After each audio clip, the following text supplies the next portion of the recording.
All right, greetings and salutations, everybody out there in YouTube land. I'm your host once again, Dan Thornton. I want to thank you all for joining us here today, Lions Talk Live morning show edition. And you know what? It's the big day. It's the day of the schedule release. A lot of people are going to be speculating about what the Lions will get from a national standpoint as far as, hey, do we get, 5, 7, 29 primetime games? It could very well be that every game is prime time. Who knows? The Lions are pretty fan favorite and enjoyed across the country. Everybody wants a piece of Detroit. Everybody wants a part of basically the revitalization of the Detroit Lions and all the stories within them. You got a lot of good personalities from the head coach, the quarterback, to the receivers, to Hutchinson, his family. I mean, everything in between. We all get it. The Lions are a hot property in the NFL, and he saw that starting to emerge a couple years ago with how well they were received by Hard Knocks. From there, it just kind of kept going forward. It became a snowball, picking up more and more steam, more momentum. We also have some other news that hit, I don't know, I will say within the last hour. So you can call it breaking news, maybe you call it broken news at this point. But the Lions did go ahead and hire 2 new scouts. Now, the full positions in which they'll be responsible for have not been announced yet.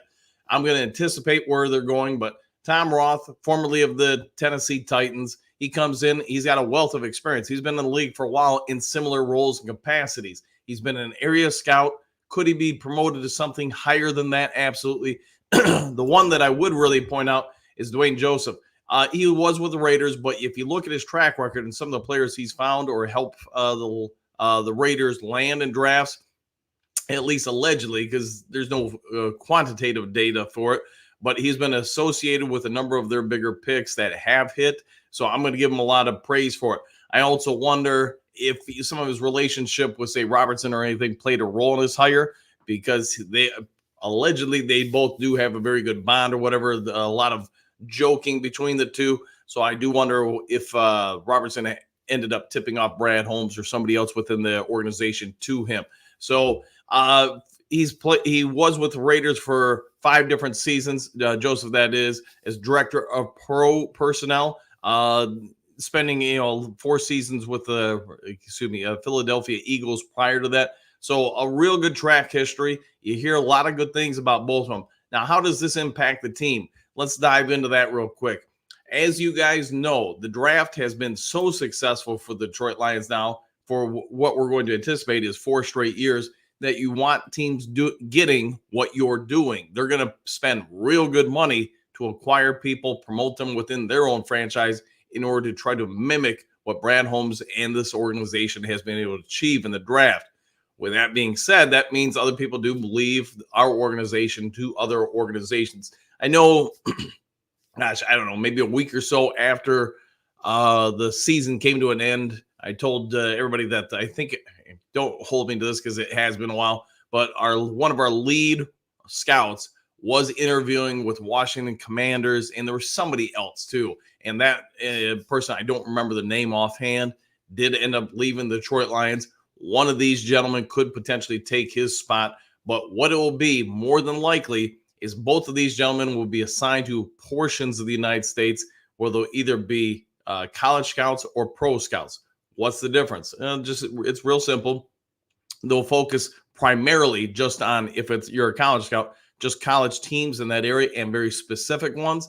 If you're a pro team scout, then you're watching the other teams as far as from talent in case somebody gets released, put on a practice squad, whatever it may be. And your responsibilities are just to assign grades and notes to players from those particular pro team or NFL teams that can now extend into the UFL or other professional leagues, to be fair, too. So there's some food for thoughts for you guys. Real quick, before we get into the meat of the show, you guys all know, if you've been a part of the Dew Crew for a while, if you haven't yet subscribed to Lions Talk Live, please consider doing so. We're about 50 subs away from hitting 6,700. So if you can help out with that, that'd be great. Also, if you enjoy the video and everything we do on the channel, don't be afraid. Pretty please with sugar on top. Hit that thumbs up button. Try to get each video to 200 to 300 thumbs up. Helps the channel out a ton. Get the content out to more and more people that do not normally see the show. So if you can help out, that would be great. Last but not least, just because I enjoy all my 29 billion jobs, I have been a realtor for an incredibly long time, since the early 1990s. I go out and show houses. It seems like every day and try to help people understand the process. I've got a guy that contacted me from Lions Talk Live yesterday from Chicagoland, wants to get a sustainable living space, land, preferably 20 to 40 acres. So he's going to drive on over to Michigan. We're going to go look at a bunch of properties, try to make him or help him understand the differences of, basically how to handle mosquitoes, how to get the perk test done on a property to make sure it's buildable, etc. So long story short, if you're looking for someone with tons of experience to work on your behalf, try to save you some money on either the purchase or sale of property, you see my number on your screen, 269-998-2384. Give me a call or shoot me a text. Let me know what I can do to help you out, and we'll go from there. All right, welcome to Lions Talk Live. It is schedule release day. It is a big day for all fans across the NFL. Everybody's going to be bubbling with anticipation where we can go and what will happen from here. We're also getting more and more evidence that Brad Holmes has no days off. By hiring both Roth and Joseph, you see further evidence. Even when you think it's the down part of the season, this guy's still working. He's still putting in the grind. He's still putting in the time. He's doing everything he can to make sure there are no chinks in the armor for the Detroit Lions, and not just for this season, but for the foreseeable future. You see this with the evidence of both these gentlemen being hired, but also look at the last two drafts. I know we've talked about it, but look at how some of these guys are being drafted, not just for this season, but for the future. They're going to be developed this year, or I guess you could say with like Broderick Martin or some of the other guys from later rounds last year, for future returns. And that's where I think Brad Holmes doesn't always get the full appreciation that perhaps we should give him. Because when you're hiring scouts like this and trying to elevate them within the team, their impact isn't going to be felt immediately, especially if it's the anticipated roles with the organization that I'm guessing they're going to receive. They're going to take a few months before you ever really start getting any kind of return on this investment. So kudos to Brad Holmes for getting it done now. He could have put it off easily and saved the team a little bit of money, I guess, by not hiring him now. He could have put it off to August or so, but he's letting these guys get in here early, understanding the Lions way, understanding and giving them tons of time to understand their schools, get ahead of time, develop relationships with individual counterparts with different teams and or those colleges. So give him a lot of praise, Brad Holmes, because in my mind, these hires today are forward-thinking hires. You're taking advantage of the time instead of burning through the time. All right, let's go over. Do you guys see what you guys have to say about the new hires or the schedule release or maybe other topics? Let's get going. Moonscar, good morning, Duke Crew! Exclamation point, back at you, Moonscar. Glad to have you a part of the morning. Bo, good morning, Duke Crew. Superdome or bust. Sealed the deal yesterday. On to the mundane. All right, there you go. There you go. I'll go with that. On to the mundane. There you go. Moonscar laughing. All right. Ed, good morning, Dan and crew. If the leaks are true, Thanksgiving is a must win because of the later matchup. I've heard people tell me we're going to play the Bills on Thanksgiving. I've had other people say the Chicago Bears. Oh, I want to say there was some that said the Green Bay Packers. So I guess, Ed, let me ask you, which leak is it? Because there's been a few so far. Andrew, what do you got? Good morning, Duke Crew. Can't wait for the Lions season to start. No, I think you're like a whole lot of us.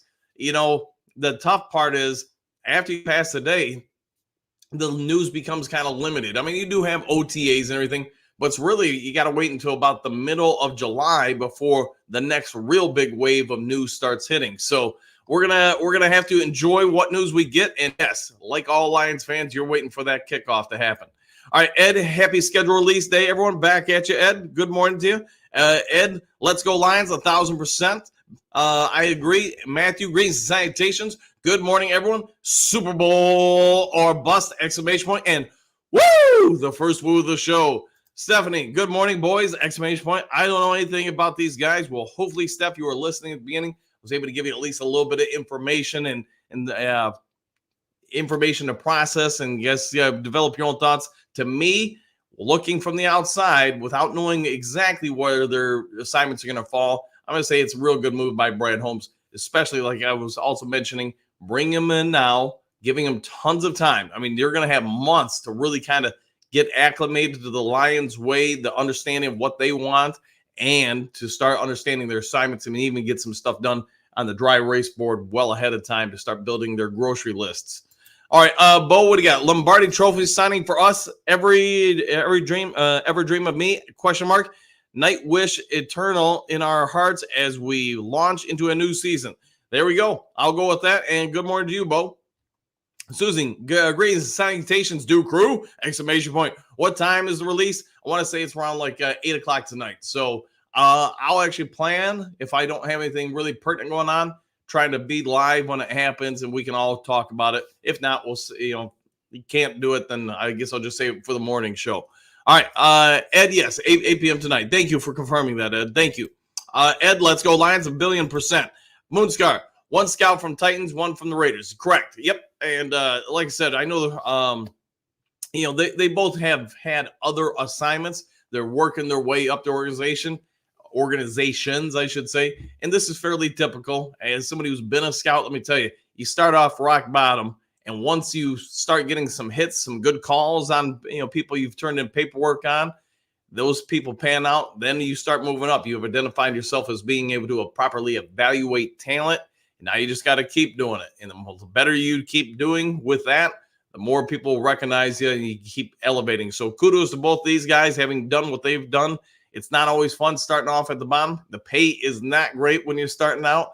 You're probably living out of your van or maybe a trunk of somebody's car if you're lucky. But you do move up and you do end up getting paid pretty well over time. So kudos to those guys. I know it's not fun working their way up, but they're doing it. They're making it happen. All right, Miles, good morning. Wonder what the schedule release will be like. Remember the, quote, Madden game? It was okay. I do remember the Madden game. Last year was the first time probably in my life I haven't played it or purchased it. So I remember when it first came out, I want to say on the Apple computer, and moved its way up to obviously the mega title it is now. So we'll see what kind of good games we get tonight from the schedule. All right, France, good evening, everyone. Coach, a lot of rumors flying around that we will face off against the Rams to start the season. Feels like the NFL is milking Stafford versus Goff as much as they can. Yeah, I would agree with that. I think after this season, so let's just assume for the sake of discussion that we do open the year with the Rams. And I get there'll be the buildup. Hey, we played each other in the playoffs last year. Here's an opportunity for Stafford to get revenge or whatever against his former team and Goff.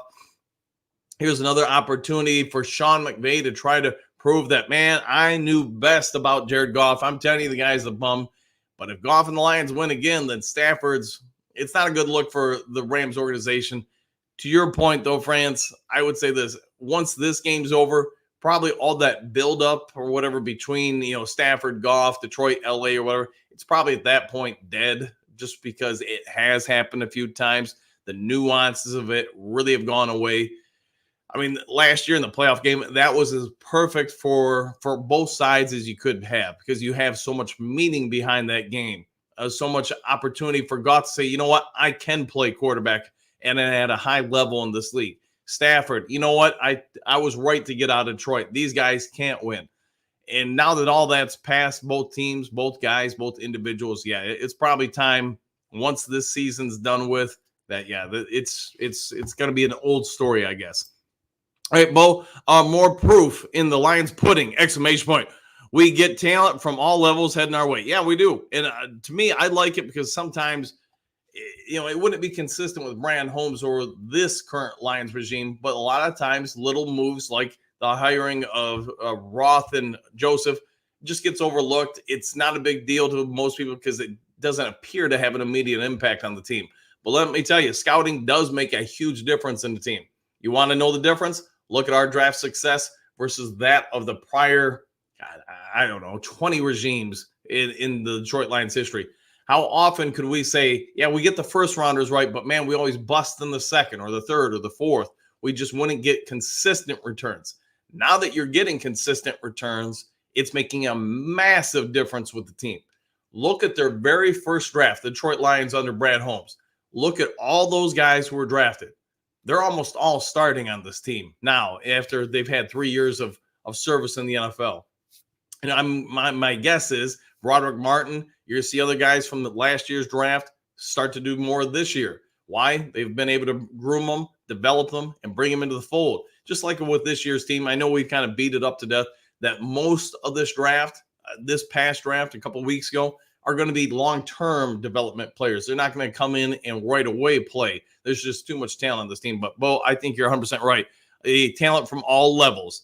All right, Mike DeMarine, howdy, Dan Lions Faisal. Do or die. Woo! There you go. Do or die. There you go, man. Just say K. Greetings, salutations. Are these good hires? I think so. I think they are. And, I'm not going to tell you guys that I have some sort of deep dive information on both guys, but based on their track records, what I was able to find, and I had like an hour to get this all ready for you guys. So take anything I'm reporting with some, grains of salt or whatever. But what I was able to find is, especially with Joseph, he's got a pretty good, strong track record with multiple franchises. So that's the more impressive thing to me. You did it with the Eagles, and then he went and did it with the Raiders. Now you have a third team trying to acquire your services. That's consistency in the world of scouting. Usually one scout, you get a shot with a team. You do real well. You get a shot with the second team. That's about where most guys, flame out. Either that or they progress into the coaching ranks or the front office. The fact that you've got a third team that's hired him in what appears to be a scouting role, I would say, yeah, he's got an eye for talent, because that's not, I would say 98% of the time, that's not the case. Roth, I don't have as much information on. I can tell you the reports on him out of Tennessee were very good. I also got the one tidbit of information that said the Titans tried to retain him. They did not want him to leave. So that's also a good sign. When you have somebody wanting to sign you to a new deal, a new contract, to remain in your current position, they've identified you as having talent that they do not want to lose. So who knows why he didn't stay in Tennessee? I would only be speculating on that. Maybe the Lions just, threw some of Goff's money at him. I don't know. But what I would say is it would appear both guys were real big hires by the Detroit Lions. All right, Ed. Hey, Dan, I just don't understand how people can be a fan of a team and not support the starters. Like the Goff contract, a lot of haters came out. You should want him to do good. Man, Ed, you couldn't be any more you couldn't be any more right if you tried. So one of my real good friends is a guy named Tom, and I won't get into this story a ton, but I'll just say this. He lives and breathes the Detroit Lions. I mean, if you cut Tommy, he bleeds Lions, Hallelujah Blue. The guy just is a massive fan of the Detroit Lions. But when it comes to Jared Goff, he is cheering the team on while throwing something at the TV, hoping Goff messes up every play. And it's just the most crazy thing to me, because you sit there and watch him and you know just how much he wants the team to win, but yet he wants Goff to fail. And my thinking is, when Goff was first acquired by the Detroit Lions, the knock on him around the league was that, he couldn't do this or that. I disagreed with it. I remember having another debate with a group of friends at Main Street Pub, a place I go quite often. And one of them was just like, man, Stafford's so much better. I was like, man, when I evaluate both these guys, I think they're almost mirror images of each other. They do have some different talents, for sure. I mean, Stafford's got a howitzer for a cannon and an arm, but some of his abilities to read and move through progressions and defenses hasn't always been great. He is prone to having moments of lapses where he just, for whatever reason, blanks out and throws just some of the oddest picks out there. Doesn't mean he's not a very good quarterback, but those are some of his particulars. Goff, he is not perfect either. I think he reads defenses better. He's massively better at play action passing than I would say 99% of the quarterbacks in the league. Does he have the howitzer cannon? No, he does not. Does he also have moments where he just kind of like blanks out and does some real odd play? This is also true. In my opinion, they're almost total equals in most respects. But to your point there, Ed, I don't get it either, because the better Goff performs, the better the team performs. And going back to my friend Tommy, he did not want to talk to me throughout the end of the season or even the playoffs until the Lions lost. And then he all of a sudden blew me up with like 50 texts. It's all on Goff. It's all this. He didn't want to talk about the fact that, Goff got us a playoff win, got us a division championship, got us even a second playoff win. And no, it's not all on one player. It is, as we all know, it takes a team to win in the NFL. And that means the coaches, the scouting department, front office, the players on the field. It's not one individual. That being said, at the end of the day, there is only one person on planet Earth who's ever won 2 playoff games who's alive for the Detroit Lions. And that's Jared Goff. And the fact he's taken 2 teams to the NFC title game puts him in rare air. He's played in the Super Bowl. I would argue, I know a lot of you guys have argued too, that Jared Goff did not lose that Super Bowl. I mean, he could have played better for sure, but he did throw 2 touchdown passes. Unfortunately, both those touchdown passes were dropped. He did also miss a wide open, I want to say, I don't remember who the player was, but there was a guy where they set up a play right before halftime in that Super Bowl where they set up a schematic design, somebody going over the middle, somebody releasing down the sideline, and that person down the sideline was wide open. He missed that read. But that's also a 22, 23-year-old Goff versus a 29-year-old Goff. I mean, quarterbacks do tend to get better the older they're in, the longer they're in the league. So food for thought, man. All right, let's see. Ed, I can't wait to find out when we get to go to San Francisco, exclamation point. I'm excited to go to that game. Yeah, I wonder where they'll put that at. Yeah, I guess we'll wait to find out tonight. I'd be speculating where it will go on the schedule. All right, Clark, you talking about Goff? Ed? Yeah, I would imagine he was, yes. Robert, good morning. Dan and Crew, back at you, Robert. Clark, and good morning, Duke Crew. Back. All right, good morning to you, Clark. Hookadoo, good morning, Duke Crew. Woo! Did I ever oversleep today? Hey, man, it happens, man. It happens. Every once in a while, you got to sleep in, right? It's Moonscar. Edwin, in finding the Lombardi one day. Yes, Edwin, in finding the Lombardi one day. Well, hopefully this is the year we do it. Mike the Marine, these new scout hires are getting cheat sheet notes on tests, wink, wink, and a woo! Yeah, I think bring him in now. And I know I kind of already said it, but it's just a massive advantage for both those guys. They're going to have tons of time to develop their relationships with either the teams that they're going to be scouting, their counterparts at those teams, or the colleges, which means they can really do a deep dive into some of the coaching staff that they're going to be talking to regularly, some of the people in their front offices, just so if they need information, they can get it more easily. So I think it's a great move bringing him now versus later. All right, Bo, scouts are the vanguard of your organization. Have to be able to recon the talent out there and do it better without showing your hand. 100%. Yeah, and like I said, Bo, the faster you get these guys into the offices, the faster any particulars you want them to change or alter versus what they've done prior, you've got more time for them to digest those changes, incorporate them, and like I said, get to establish their relationships with their counterparts. So, yeah, it's a real good move bringing them now versus later. Mike the Marine, what do you got, right, Bo? There you go. Ed, greetings and salutations to some guy on the radio yesterday losing his mind over the fact we re-signed Goff. Yeah, I heard a few of them. I know watching YouTube yesterday, I forget which show it was, but it was something on 97.1 where this guy was just going off and off and off about it.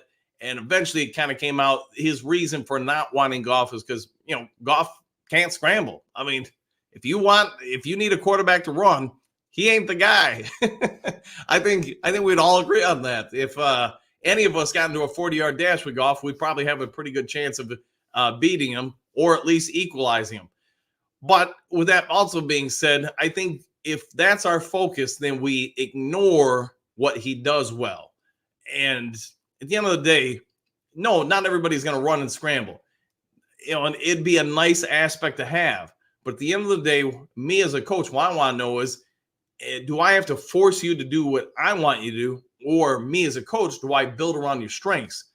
To me, personally, the only thing I can say is what I've always tried to do is I assess the talent on whatever team it is. So I don't care if it's tennis, golf, soccer, whatever. You build around the strengths of that talent.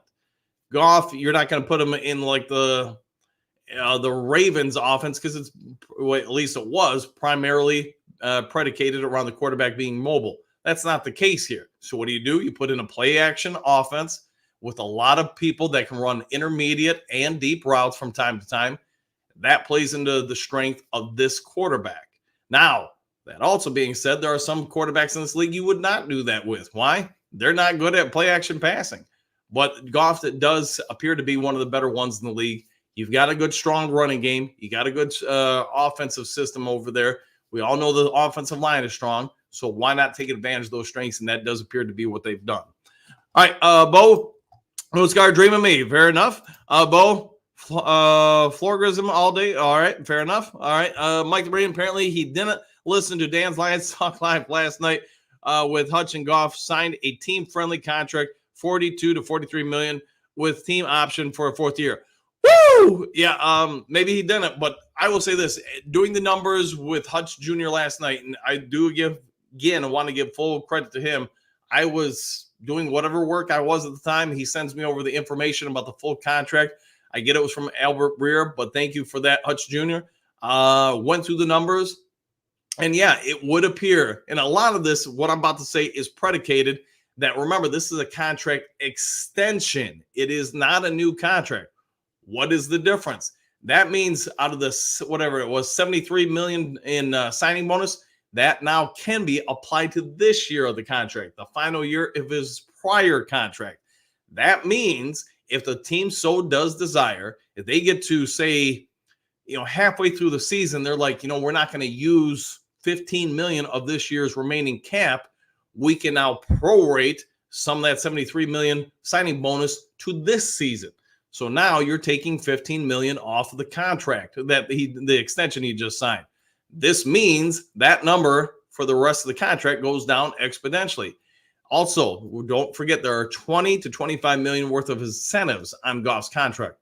90% roughly of those incentives will never be achievable. They'll never hit the light of day. That would mean you're going to take roughly 90% of $20 to $25 million off that cap.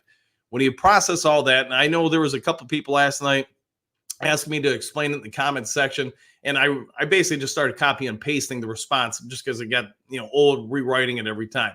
That means when you do all the math, when you factor in all that stuff, the fourth year option, let me tell you that $57 million it's just a sham, like it is on any NFL contract, or I'll go with NFL contracts. That's never going to see the light of day. It's purposely put in there. Keep that in mind. It's purposely put in there. So at the end of the day, when you actually review the contract and break down the numbers, Goff's contract is going to end up being somewhere close to, almost $43 million to maybe $45 million. And there'll be some rooms in there for negotiating, again, based on how they're going to prorate over the 5 years or 4 years with the signing bonus, et cetera, the guaranteed monies. But, I'm going to say this, that's a pretty team-friendly deal in this environment. Of course, we all jump on the headline. It was $53 million, but it's not $53 million. And that's where I think more and more of us who are going to be either reporters, YouTubers, whatever, journalists, we need to try to make sure we point that out to people, because it prevents the overreaction that, oh my goodness, it's $53 million. It's not when you review the actual contract. All right, let's see. Michael D. Greens and salutations, coach and Duke crew, exclamation points, Super Bowl or bust. I agree with that. One pride, and good morning to you, Michael. Jesse Lynn, Greens, salutations, y'all. Rolling slow today. It happens, man. I know if somebody else said they slept in. I think it was Hookadoo said he slept in a little bit, so maybe it's just that day, man. Bo, get yourself rocking, Jesse, 100%. Get yourself a do. Ed, I will need all the do I can get, literally. Well, hey, stop by your local Circle K, see what you can do with that. See if you can make it a do day. All right, Jess, I need a woo do. There you go. Get a woo. There you go, Bo. All right, Robert, are we predicting wins and losses yet? Why not, man? I'll go with 13-4. 13-4. How about that? I hold the right to review that later, though. Let's see. Lions fan number one. Good morning, Duke crew! Exclamation point. Holmes keeps building this team from all sides. Agreed. Yeah, he's not leaving any aspect of the organization left unattended. Both 14-3. All right, I'll go with that. I like yours better than mine. Robert G. Same here. Bo Booth 14-3. Man, you guys are. I'm going for it. We get 14-3. I'm going to go on a limb and guess we're the number one seed in the NFC. Moonscar. Bo. The build up to the crescendo of magnificence. I offer Dream Theater, Pull Me Under, one of their shorter songs. Okay. Miles Margaret, last night on another channel, I heard. All right. Next one down. Okay. Quote, No, it was a morning show. The Woo Crew, right? By the way, it was a compliment. I didn't correct them. All right, fair enough, man. Hey, it's nice to know that we are now getting recognition as the Woo Crew. There we go.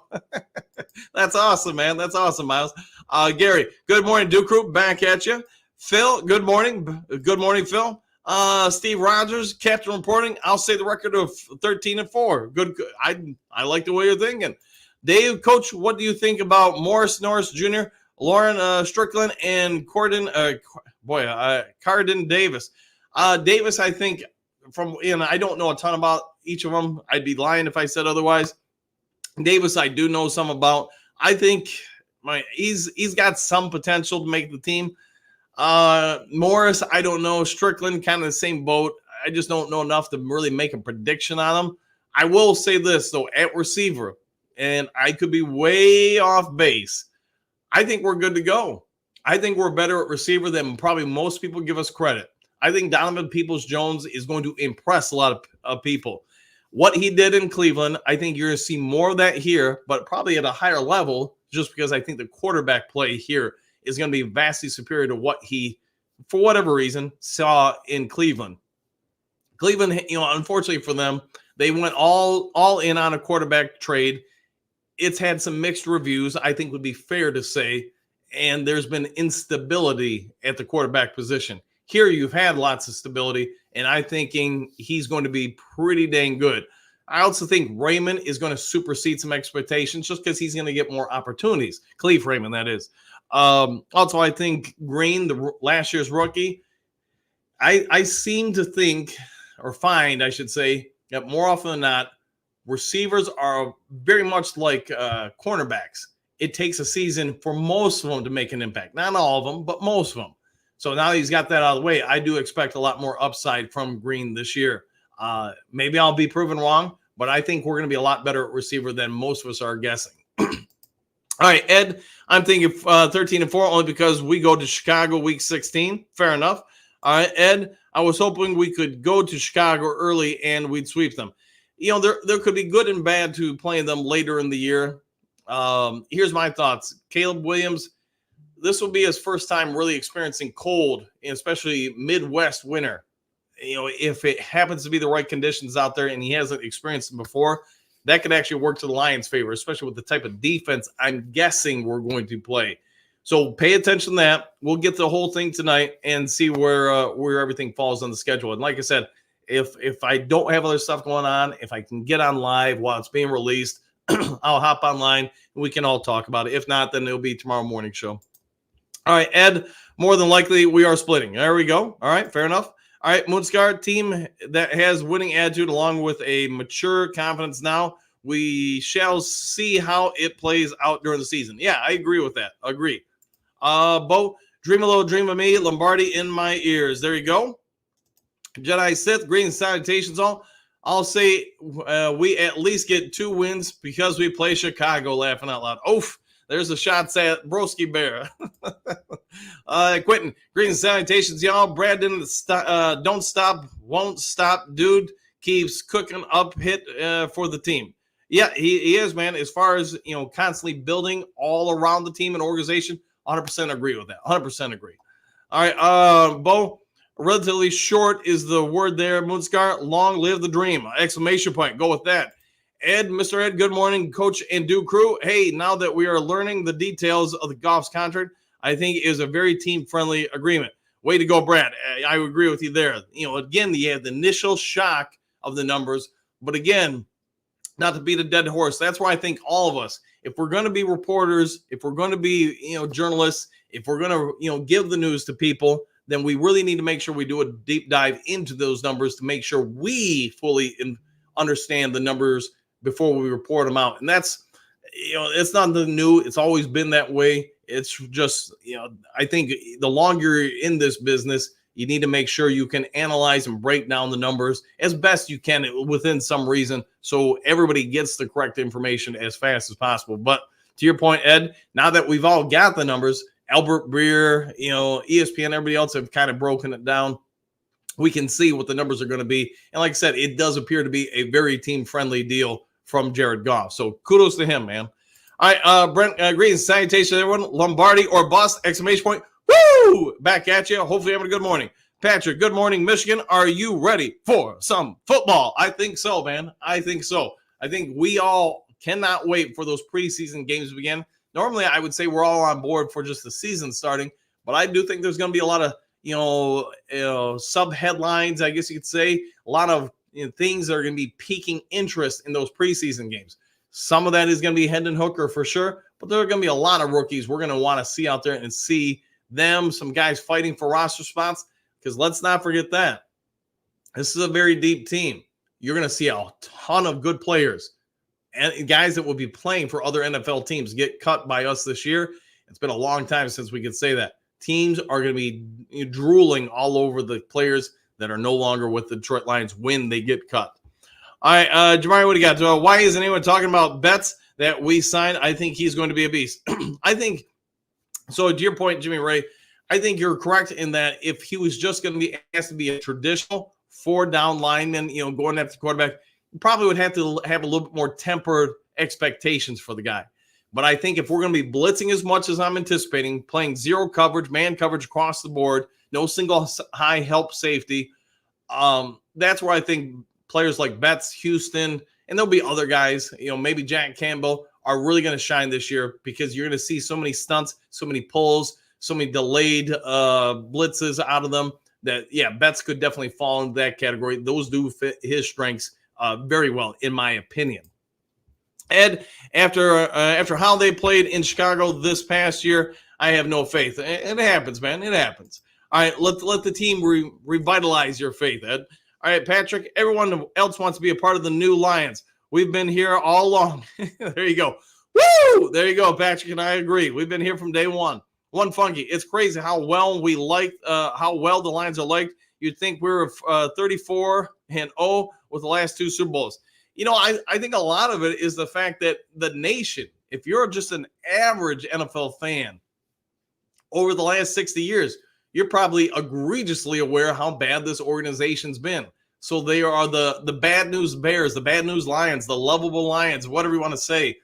That's why I think last year in the playoffs, so much of the nation was behind us and cheering us. Even casual people in other areas that had nothing to do with the Detroit Lions were chanting Jared Goff at high school sporting events, other pro sporting events, college events.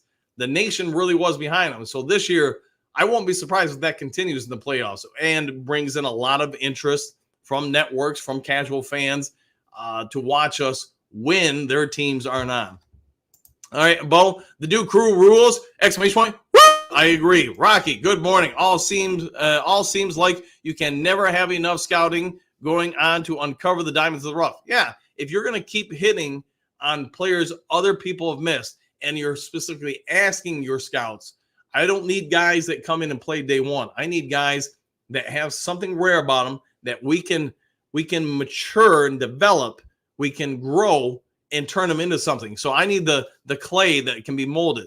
And your people like your Manu, your Iffy or whatever, those type of guys. That's where the scouting department's got to come from. And that's why I'm starting to think more and more as we got more information on Roth and Joseph. These are 2 great hires for the Detroit Lions. They know what they're doing there, in my opinion. Dan, good morning. Go Lions, and a woo to all this morning. Good morning to you, Dan. Bo, 2 straight undefeated seasons. Wouldn't that be 40-0? We'll take it, man. Hey, we'll take it. Maybe they just, cancel a couple of games because we're clearly better. And maybe that's how we got to view it. Big Daz, good morning, Dan and the Duke crew. Good morning to you, my friend. Here's Johnny. Howdy doody. There you go. That's a throwback. 9 Drinks. Good morning, Duke crew. Back at you, 9 Drinks. Hopefully you're drinking a delicious dew. Moonscar, Dan, do you know, is there a website that lets all scouts and that lists all scouts and their credentials? Question marks. Teams worked for, hit rate, anything like that, except not to the best of my knowledge. They're going to keep that stuff in-house for simple reasons. One, they don't want people trying to analyze what you're asking your scouts to do, because that would kind of give away pertinent information. Now, if you hire one of these guys away, obviously they can divulge it. This is why teams are hiring away some of our people in the scouting department the last few years. It's going to happen more and more if you keep hitting on stuff. I mean, to a certain extent, Mutzgar, there's nothing you can ultimately do to prevent it, but they're going to try to keep it in-house as much as possible. So I know, like, when I did my scouting stuff, I had to clear everything in the room. So not just the dry erase board, but anything on the walls or whatever, because if any of that jazz accidentally gets leaked out, yeah, it's not going to be a good day for me, man. I'll be going in court in multiple countries, and that's not good. Amy, great salutations, Dan and crew, exclamation point. I thought the schedule was supposed to be out. Haven't heard much. No, I guess tonight, Amy, around 8 p.m. Eastern Standard Time is when the schedule will be released. I'm going to guess throughout the day today, we're going to get some more leaks that will emerge, and not just for the Detroit Lions, but from multiple different teams. Nine drinks, Superdome or bus, 100%. Big Daz, what do you got? I think we get at least 5 primetime games. It does seem to be the rumor. Somewhere between 5 and 7 seems to be the suggested amount. So go with that, Big Daz. I think you're right. I think we'll be at least 5. Here's Johnny. Rumor on X is Lions versus Rams Sunday Night Football opening week. It does seem to be flying around. I mean, if I'm the NFL, does it make sense to do something like that? Sure. It's going to bring in some more eyes. It's going to bring in some good crowd. It's opening weekend. If it is Sunday night, hey, it's one of the last real primetime games of opening week. Why not go with a team that you know is hot, that the nation wants to see, the Detroit Lions, and against their former quarterback, Los Angeles Rams. Everybody gets that playoff rematch from a year ago. Taylor Made, that looks like Spencer Tillman on the thumbnail, Dan. Sorry, man, that's Dwayne Joseph. But yeah, it could bear some similarities for sure, man, for sure. All right, one funky this year is supposed to be an AFC team on Thanksgiving. So maybe the Texans. Yeah, it could be. It could be. We'll find out. I know there's been speculations that it was Buffalo. One of my neighbors who, I mean, you guys have probably all seen him on TV. He wears the crown and the cape and everything, without giving out his name and everything. He said he was told that it's going to be the Buffalo Bills. So maybe it will be. I don't know. We'll find out tonight. Don, I told y'all weeks ago, Rams versus Detroit Monday night in the all-black new uniforms weeks ago. You could be right. Maybe we will open against the Rams on Monday Night Football. So wait and see. Detroit D, sorry I'm late. Safety meeting. Nothing wrong with that, man. You can join at any time, D. Anytime. And hey, just glad to have you here, my friend. All right, Jimmy Ray, do you think Betts is going to be a beast in the league? Haven't heard anything since he signed. No, sort of like I mentioned earlier, Jimmy, I think he's going to be very usable in the right situations. At least for me, just trying to be as upfront as I can be. When I watch tape on him, yes, he's got some power. Yes, he's got some speed, but he has very little flexibility. That's my biggest concern with him. When I watch from the core of his midsection down to his knees and then his ankles, there's not a lot of give there. So I think a legit tackle in the NFL is going to be able to control him with leverage, especially when you watch the hand placements. So they get it up around his shoulder pads or under, they're going to be able to control him, and he's not going to be able to maintain the leverage nor agility, speed. But what he could be used for, like I said, when he pulls stunts, delayed blitzes, pulls, things like that, I think he can really do well there, because then he can use his momentum going into the would-be blocker, if the blocker's there, and overpower them with that great upper body strength of him that he has. So watch for that. Maybe I just haven't seen enough video on him. I want to say about a half hour worth of stuff. And the problem with it is, too, that I could find the vast majority that are highlights. Let me tell you, I tell kids all the time, I don't care if it's basketball, football, whatever. Don't send a college coach or a pro scout highlights, because if you can't produce a 20 to 30-minute highlight reel, then what's that say about you? You probably weren't very good because you couldn't find enough highlights. Scouts, coaches, we want to watch, multiple, games, quarters, or whatever. You want to watch prolonged periods of play, not highlights. And unfortunately, at least me reviewing bets, the vast majority of the stuff I was able to find were highlights. So it also doesn't show your weaknesses that well. So I really got to pay attention to body structure, mechanics. And even in his highlights, like I said, he just doesn't seem to have a lot of flexibility.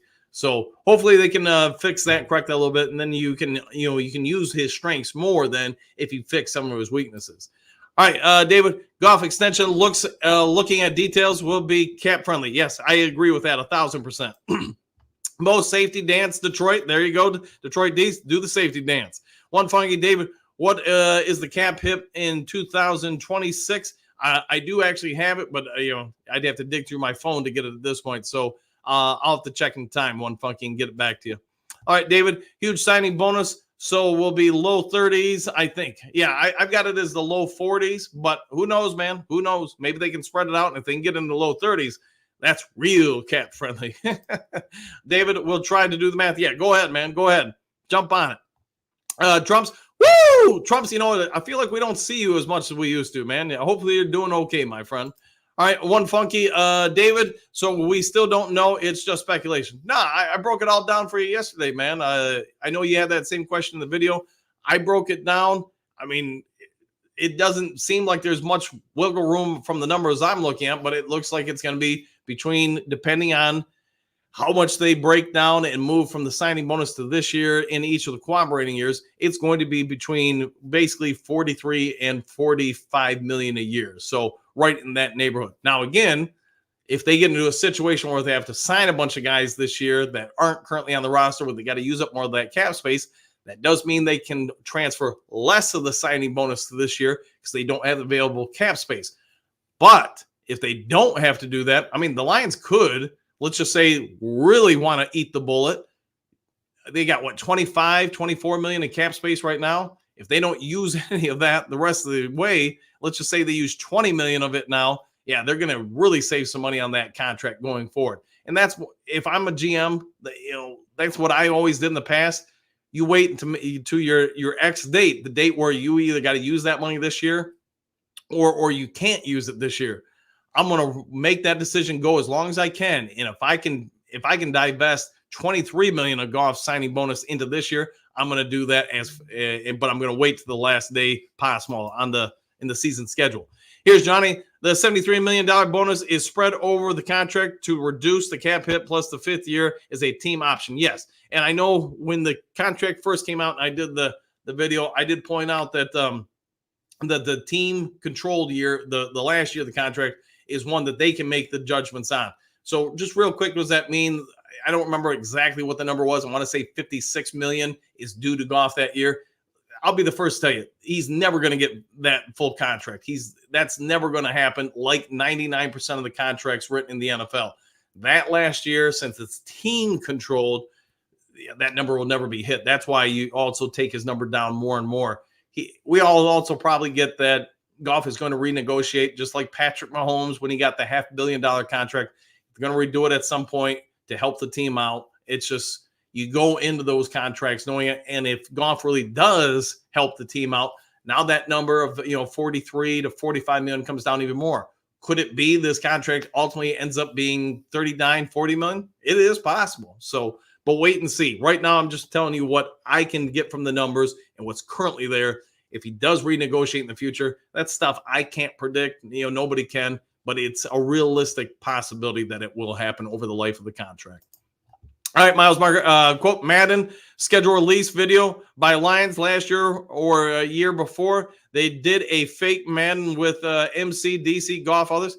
That's I'll have to look for it, man. If they do that again, I'm okay with watching that. David, just going with few details coming out slowly. Yeah. And I thought Albert Breer did a good job of breaking down the numbers yesterday, because that gave me enough information to really go through and now officially start applying the numbers to different years on the contract. So I think Goff took one from the team from everything we can see so far. Broski, only a handful of games have been confirmed. Yeah, so far, but I think tonight, that's when they all come out. So there, Broski. David, hopefully we'll know everything next week. As far as the details, it could be more intimate details of the contract come out. As far as the incentives, that stuff never really fully comes out. Every once in a while, you might get a leak on a few of them, but that's about it. I know I make the joke about winning 2 Super Bowls in a season. I do remember that being part of Scott Mitchell's contract. That's why, and back when I used to cover the team all the time then, and that came out, it was kind of a locker room joke. I mean, Scott Mitchell got paid by the standards of those days, but we all also understood some of those incentives that you find in most player contracts are just not achievable. They're there just to push the numbers up, help the guys with their egos and stuff like that. Everybody wants that front page, headline. Hey, at least for 5 minutes, I'm the highest paid quarterback on this team or in the league or whatever it may be. So when you break down those numbers, those details, and you start removing those incentives, now you get that, hey, the contract isn't exactly what it appears to be in the headline. And again, from Goff's perspective, it looks like 20 to 25 million of this deal is incentive based. So remove, like I try to say 90% of it from the terms, because they're not going to be achievable. You're not going to, have Goff run for 4 touchdowns in a quarter, 8 touchdowns in a game. And I'm not saying those are on the contract, but my guess is there's probably a few like that on there. So if he gets it, great. It's like winning the lottery, but I think most of us get that's probably not going to happen. All right, bus driver, David, the signing bonus is spread out over the contract. Correct.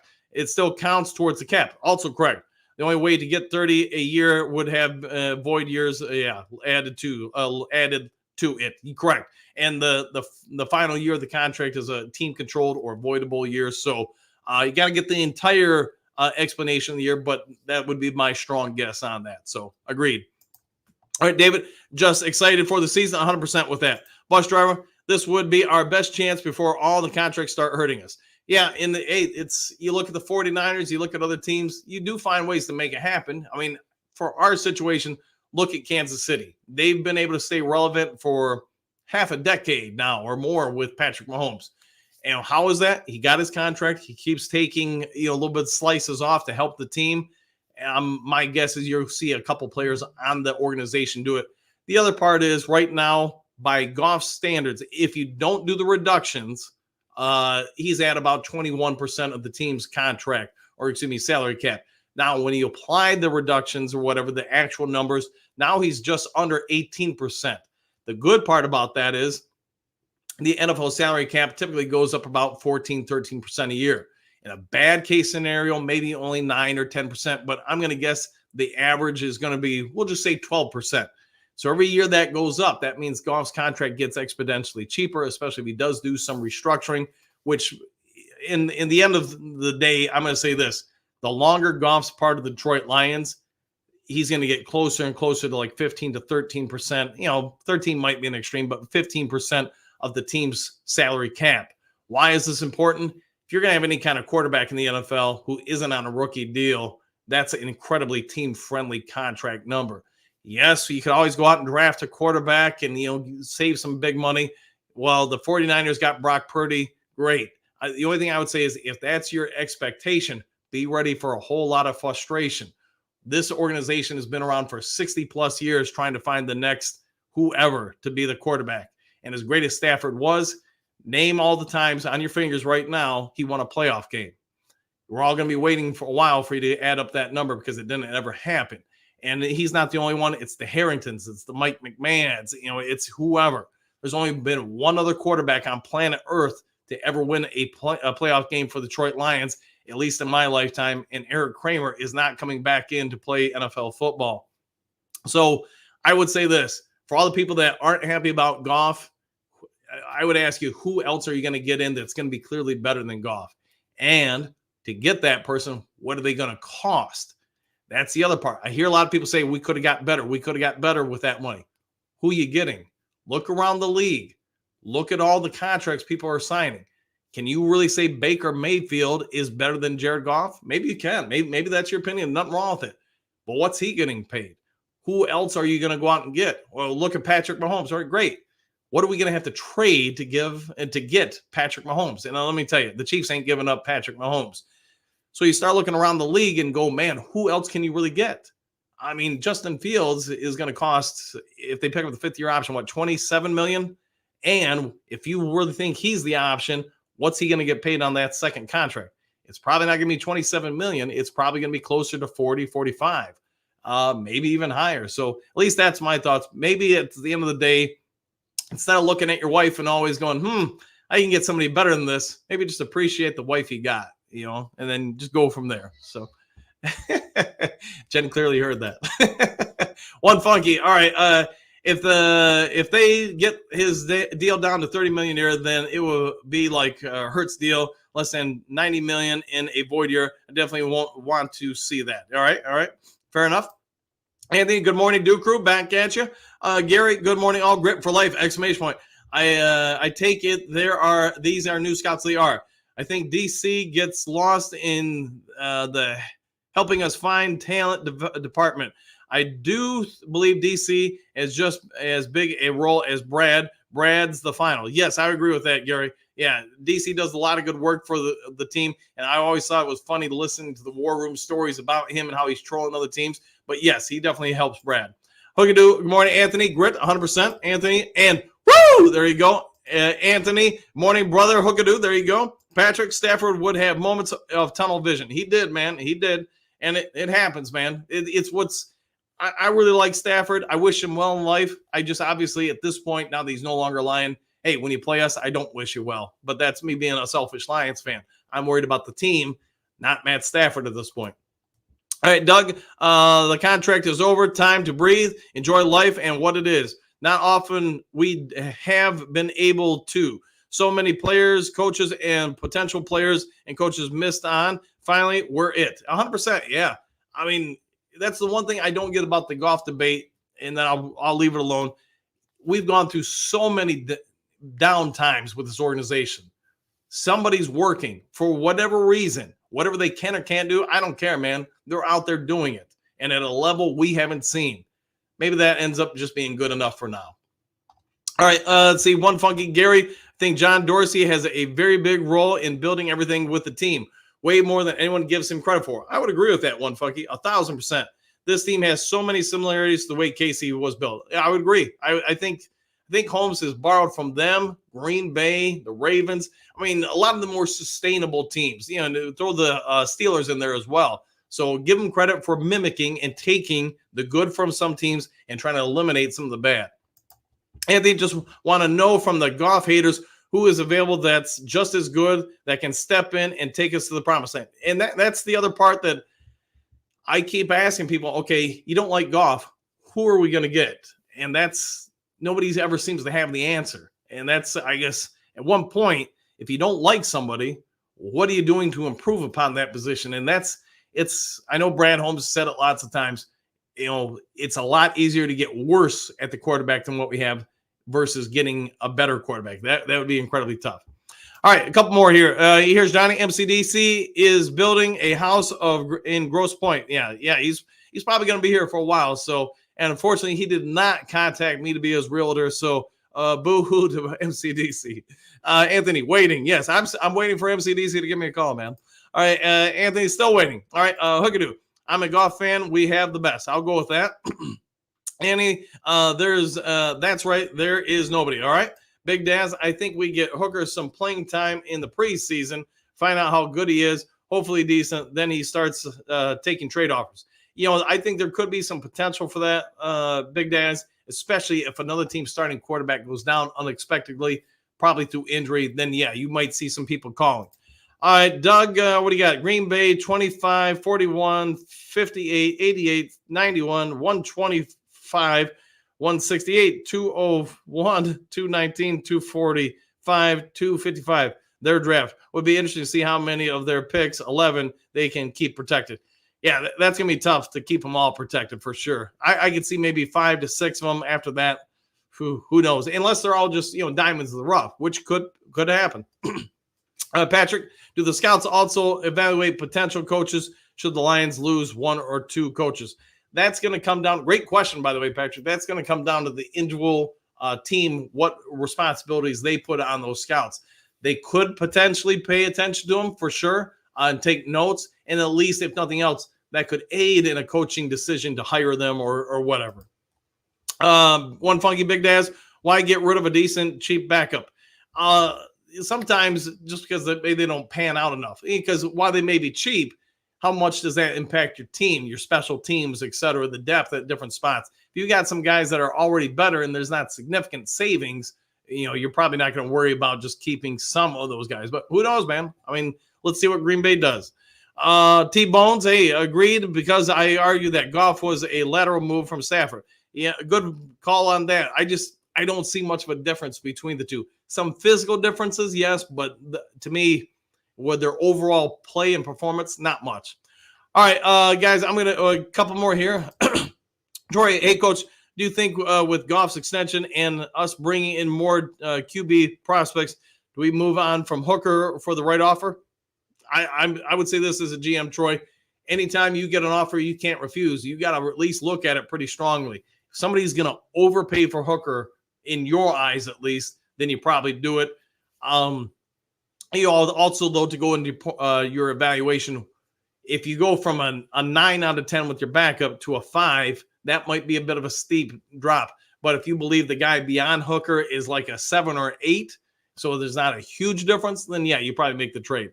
Bus driver, I don't need a Green Bay to rush for 500 yards or more in a season. I don't want a quarterback to rush for 500 or more yards in a season. I want a quarterback mobile enough to pick up 3 to 10 yards if the middle is open. Yeah, I'll go with that, man. Here's Johnny. Jared is elite at running the offense. There you go. Yeah, it gets overlooked a little bit. All right, guys, I got to get going. I got to get work and everything going. If you haven't yet subscribed to Lions Talk Live, please consider doing so. We're about 50 subs away from hitting 6,700. Also, if you enjoyed the video and everything here within, don't be afraid to hit that thumbs up, like button, whatever you call it, button. Try to get each video to 200 to 300 subs, or likes. It just helps the channel grow. If there is some breaking news today, I'll try to get over to you as quick as possible. Otherwise, go enjoy your day. Have a delicious Mountain Dew. And we'll see you all in the next Lions Talk Live. Take care, everybody.